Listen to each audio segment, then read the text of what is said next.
పంచాయత్ పరిధిలో smart ration card ఇవ్వడం జరిగింది. అందులో భాగంగా నందిపేటకు మొత్తం 3682 కార్డ్స్ రావడం జరిగింది.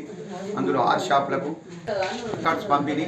పాతూరు దుర్గాదేవి, హనుమాన్గల్లి దుర్గాదేవి, రాజనగర్ దుర్గాదేవి 3 తాట్ల స్మార్ట్ కార్డులు 6 షాపుల తరఫున పంచబడును. వారు తరఫున వారి యొక్క డీలర్షిప్ ఎక్కడ ఉంటే అక్కడ తీసుకోగలరని కోరుతున్నాం.